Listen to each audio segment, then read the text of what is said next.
Hello everyone, I am Torior and welcome to Let's Play Hearts of Iron 4 as Poland. Now, first of all, what is Hearts of Iron 4? It is a grand strategy game from Paradox, the guys who make Europa Universalis, Crusader Kings and Stellaris, and it is a simulation of the Second World War. The previous entries in the series were very complicated. Let's see how this one goes, and we're going to play as Poland on Ironman. And we're going to win the war. Basically, you can start in 36 and 39 and pick any country in the world and then guide them through the whole struggle of the Second World War.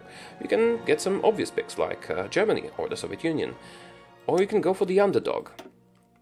And I am going to pick Poland, obviously, for two reasons. I do like a challenge, but the most important reason is that I am actually Polish. I do live and was born in Poland, so that is a pretty obvious pick for me.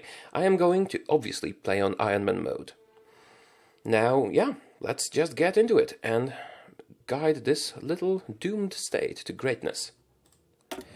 Okay, this is my previous game. I unfortunately had to start over because the audio was all screwed up. Hopefully this is fixed now and you can hear me all right. Okay then, so here we are in the game. First, the map. Pretty obvious, right? Soviet Union, the big bad enemy. And German Reich, the other. And they together have partitioned Poland and eaten it up. Now, we're not gonna let that happen. But first, let's have a look at the interface. It is pretty streamlined, and it looks very much like Europa Universalis 4, which is a good thing in my book, because not only do I love Europa Universalis, but it is also much more easy to read than the previous entry in the series, Hearts of Iron 3. So yeah, the interface is a big deal. So now, first the political system. As you can see, we are ruled by Ignacy Mościcki, we have no elections in the country, and we're non-aligned. Basically that means that we are neither democratic, nor communist, nor fascist. If you're one of those three, then you become aligned. Now we are non-aligned. And here you can see how many people support each of those political options. The grey being non-aligned. We can actually change that. It can be influenced by internal or external factors. And here we have laws that can be adjusted. For example, we are only using volunteer armies, but we can do conscription, for example, to get more manpower, which is seen here. But changing these laws will cost us political power, which we gain daily, and which is very valuable. It is basically the equivalent of all the monarch points put together in Europa Universalis. We use it for, well, not for technology, but apart from that we use it for many different things. You can get technological boosts, you can get military boosts. And you use it to fabricate claims and change laws, for example, economy, and so on.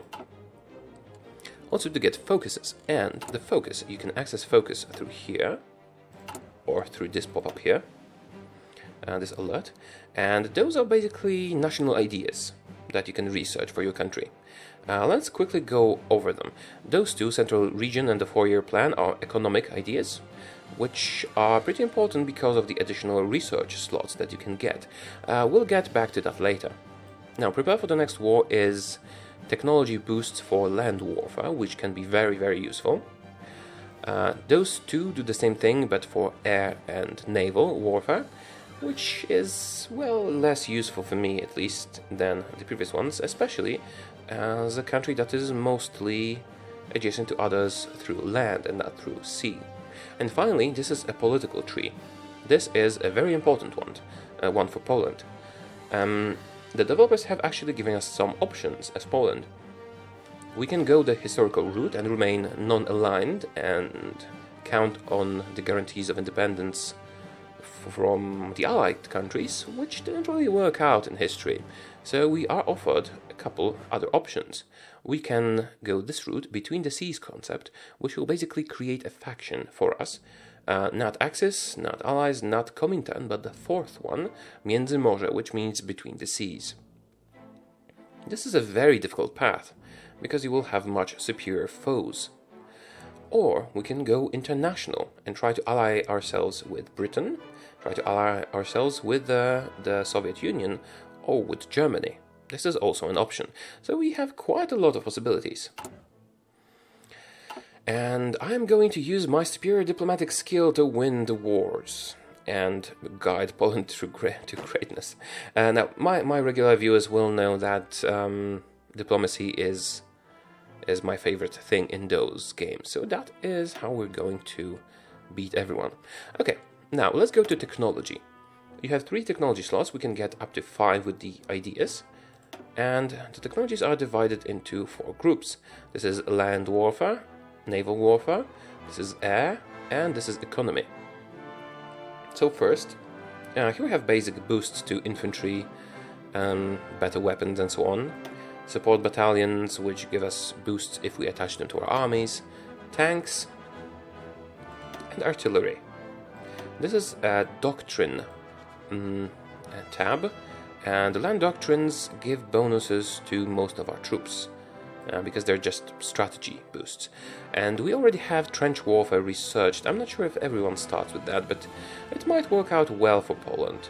We could also go the mass assault route, but I think we're not going with mobile warfare or superior firepower. We should go with one of those two. And I think we're going with grand battle plan. It should work out fine. So let's start researching a doctrine. One more thing. As you can see, all those technologies have a year associated with them. That means if we research something that is later in time than we currently are, we're researching a technology ahead of time, then we will get a severe penalty to this research speed. So you do need to keep that in mind. We are going to heavily invest in our infantry going through that route, but not right away, because this is 2 years ahead of time. Okay, naval warfare. Not going to invest too heavily in it because we are mostly a land power. Well, not a power yet, but we will be. Then air, we have bombers, fighters, and so on. And air doctrines and naval doctrines are basically the same as land doctrines, but for naval and aerial combat. And finally, here we have economy research, engineering, and industry. In engineering, I'm going to select electronic mechanical engineering, which is a boost to all our research. And I'm going to select basic machine tools, which give us more efficiency in our military factories. Okay, that covers research for now. Now, factories. We have 2 kinds of factories, civilian and military factories. Civilian factories are used for 3 things. Consumer goods, which are required by our population, and they need them, otherwise they will be unhappy. Trade goods, which we will trade for resources that we need for production. And finally, we can use them to construct stuff. So, for example, I can build some more civilian factories. I could build military factories as well, but I think we are more in need of civilian ones right now. And I will just do it so the factories are not idle, they have something to do. You can also build infrastructure, nuclear reactors, whatever, and repair stuff. You can also build military factories and convert them from one type to the other, but I am not a big fan of that. This is the conversion button. Okay. Finally, here. Wait a minute, did I not select the focus? I did not select the focus. Strengthen the Polish state is what we want to do. This will give us more political power and open up a few interesting options. Now, military factories. We're currently producing infantry equipment, support equipment, and fighters. Let's get a lot of infantry equipment, and some more support equipment. I have assigned as many factories as I can here. As you can see, we don't have that many, but I'm going to cancel the fighters. We don't really need them right now. Our need is filled. So let's cancel that, and you'll see that a factory will pop in here. It became available. But here we see resources that we're using, and they're red, which means we're out of resources. We're at -8 steel and -2 aluminium, which is not good. I'm going to purchase them, but I'm also going to build some convoys, because we do have a free dockyard. And convoys are necessary for trading resources. So we currently need 9 steel and 2 aluminium. So if we click here, it will automatically select a resource that we need. And here we have other countries that we can buy it from. Here we have a number representing how much they have, and here how much they like us. If they like us more, they will sell us more stuff. Let's buy it from France. We need 2 aluminium. We can only buy in batches of 8.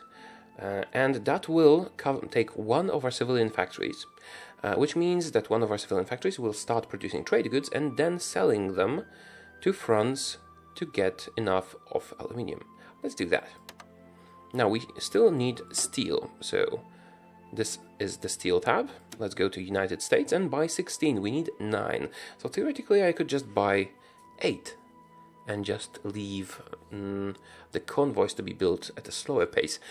But do I want that? I might want that. Okay, let's do that. This way we'll build the next civilian factories faster. And then I can... No, let's just buy all that we need. Because you can still produce stuff if you don't have the resources, but it is severely slowed down. See, for now, this says 4.12 per month. Now, when I unpause in a minute, you'll see how that will change. And finally, here we have production of,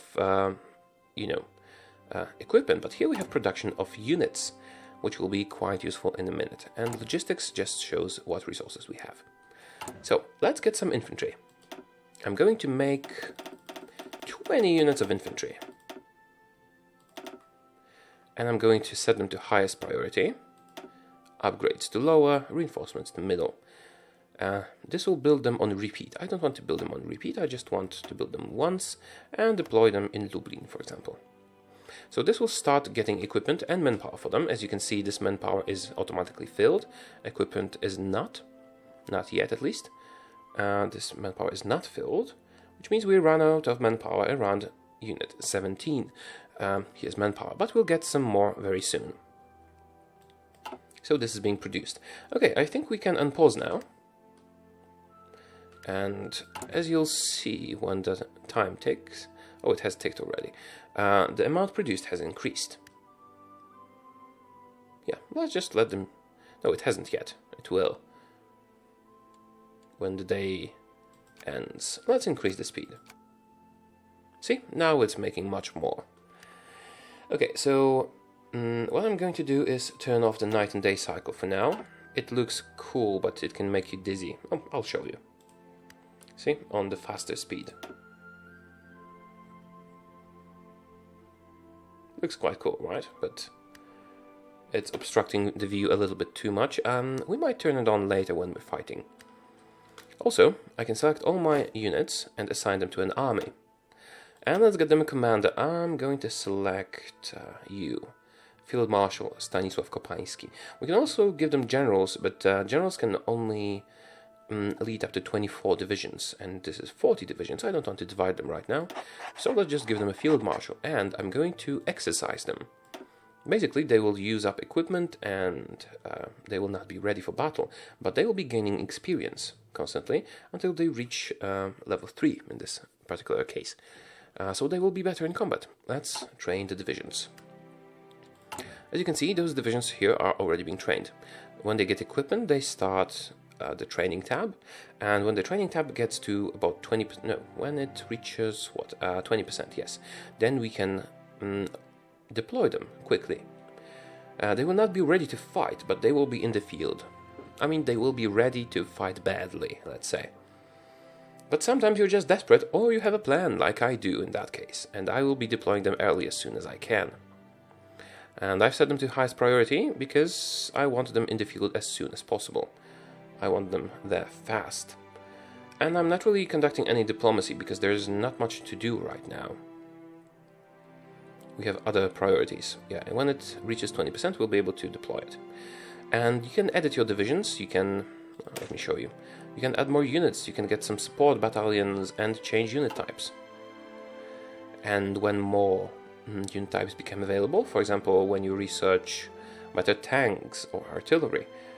No, we actually have artillery, but not deployed. Yeah, what I'm doing now is deploying the units. They appear here, and they're not really ready for combat, but I can start training them. Now, If I just left them in the camp here, in basic training, they would just slowly gain experience. When I have deployed them to the field, let's add them to the army. I'm going to just drag and take everything and then right-click on the army. That has added the units. As you can see, they have this clover icon. They are green. They get penalties in combat, but we're currently training this army, so they will gain experience and get proper levels. Why is it better than training them here? It isn't. It isn't better. It's better to train them here. But I am in a hurry. I do want to deploy them to the field quickly. That is why... well, you'll see later why I want to deploy them to the field quickly. But yeah, that is why I am clicking this button and rather training them with our field marshal. It's less efficient because while training they are using up equipment. And here they wouldn't use up equipment, but we will have them more or less combat ready faster this way. Not completely combat ready, but I prefer to have 60 sort of trained units than, let's say, well, no, because 40 of them are already trained. I prefer to have 20 sort of well-trained units rather than 10 well-trained units. So I'm deploying them early, just to make it happen, because we will need that soon, I hope. Because I have an evil plan. Should I increase the game speed? How long until we get the next focus? Not too long. Right. And I will add them to the army immediately. And they will start getting experience. We're out of manpower, but that is not gonna last. We're gonna get the manpower soon. And they're going to be trained soon as well. Now the army is dispersed, but it doesn't really matter. We don't have to keep them together to let the more experienced soldiers train the less experienced soldiers. It just matters that it is the same army. Okay, an event, the remilitarization of Rhineland. So yeah, historically the Germans were not allowed to have an army there, and now they do. And what it did, it generated world tension. What is world tension? It is sort of... it acts as aggressive expansion from Europa Universalis 4, but it is cumulative for all the countries in the world.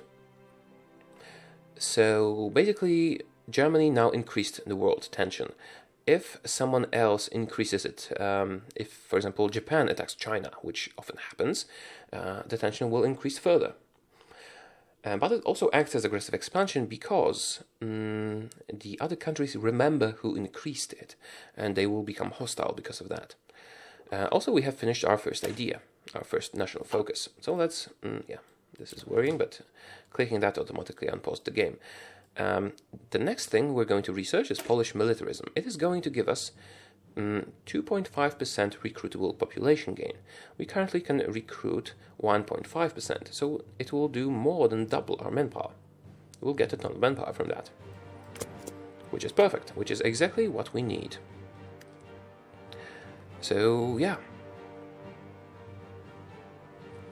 When this researches, we will no longer have, when this finishes, we'll no longer have a problem with manpower. And those last units can be trained. Yeah, actually, it might even happen before that. Oh, what? Yeah, wait, I forgot one thing. And we're late by 7 days. I have enough political power now to select an advisor. And now we're going to employ a fascist demagogue, Roman Dmowski. It says fascist demagogue here, for those who know him historically. And why is that? Well, because our population supports different ideologies, and I'm going to use him to make our country a little bit more fascist. Don't worry, I'm not going to, be Team Hitler all the way, but we're going to try and use him for our gains, and then betray him and take Germany. Because skillful diplomacy. Ha. So yeah, we're slowly becoming more fascist. This is a temporary thing. When later on I can just fire him and hire someone who will make us more diplomatic, for example, more democratic, for example. Also, how are the divisions? Are they ready to deploy? Not yet. Here it goes. Also, changing your ideology not only brings you closer to other countries with the same ideology, it also changes how you can behave. For example, a democracy can't really fight whoever they want. They can't justify a war goal, which is basically almost the same thing as fabricate claims in U4, against someone who has not been a warmonger. If you're a democracy, you can't do that. If you're a fascist or a communist, you can do whatever. And non-aligned, we don't really have that much of a restriction. But, for example, we cannot, let's say we want to attack the Soviet Union. We would need to justify a war goal. But the world tension would need to be at 50. And it's at 1.9. So that's not gonna happen. Research finished. Yeah, also let's make sure to add all those units to the army so they can train. We have finished our electronic mechanical engineering research that boosts our other research. So let's start mechanical computing to boost it further. Also, it is now time to end the episode.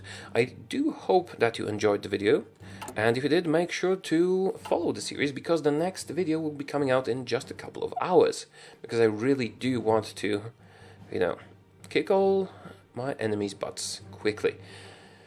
And yeah, make sure to click the like button if you enjoyed the video, as it helps out when this is the first episode in the series, which it obviously is, and join me for the next episode when we maybe, just maybe, are going to attack someone. Okay, see you soon, goodbye.